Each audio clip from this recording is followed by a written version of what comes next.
जय हिंद दोस्तों। 100 शब्द प्रति मिनट डिक्टेशन स्टार्ट। वे सबसे लंबे समय तक ब्रिटेन की महारानी रहीं, 70 साल।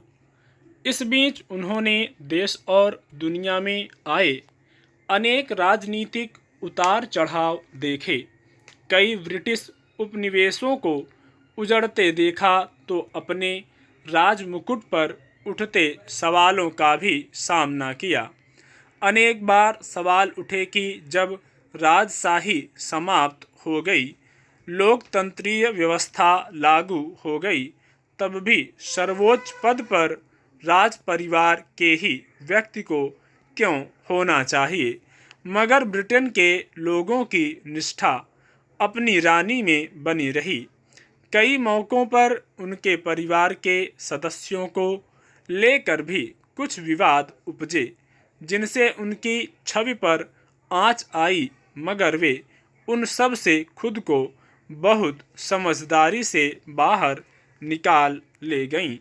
हालांकि लोकतांत्रिक व्यवस्था के बाद ब्रिटेन में सम्राट या सम्राज्ञी का पद सदा से शोभा का ही पद रहा है, मगर महारानी एलिजाबेथ द्वितीय ने सिर्फ अपने देश की राजनीतिक गतिविधियों पर चुपचाप बारीक नज़र रखती थीं, बल्कि दुनिया के देशों की भी उन पर नज़र रहती थी। वे 3 बार भारत की यात्रा पर आई थीं। आज़ादी की 50वीं वर्षगांठ पर जब वे आईं तो बहुत साहस के साथ उन्होंने भारत के खिलाफ अतीत में हुई ब्रिटिश ज्यादतियों पर अफसोस जताया और जलियांवाला बाग भी गई थीं, जहां सैकड़ों निहत्थे लोगों को गोलियों से भून दिया गया था। दूसरे महायुद्ध के बाद दुनिया काफ़ी बदलने लगी थी। तब उन्होंने ब्रिटेन की राजगद्दी संभाली थी। उसके बाद दुनिया भर में मजदूरों, किसानों, महिलाओं, दबे कुचले लोगों के अधिकारों के लिए आवाज़ें उठने लगी थी। ब्रिटेन भी उनसे अछूता नहीं था।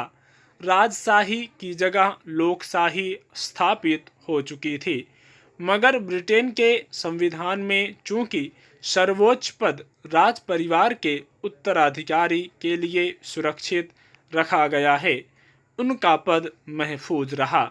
उन्होंने पूरी गरिमा के साथ अपने पद का निर्वाह किया, जबकि पिछले 70 सालों में ब्रिटेन खुद राजनीतिक, आर्थिक और सामाजिक रूप से काफ़ी बदल गया। यूरोपीय देशों के साथ उसके संबंधों में भी बदलाव नजर आया।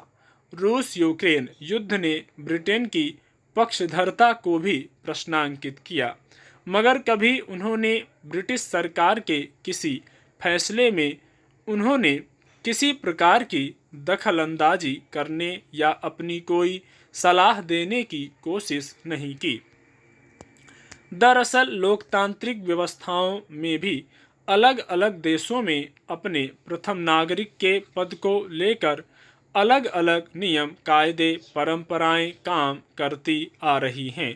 कई जगह जहां निर्वाचन के माध्यम से भी सर्वोच्च पद तय होता है, वहां भी वह अक्सर शोभा का ही पद होता है।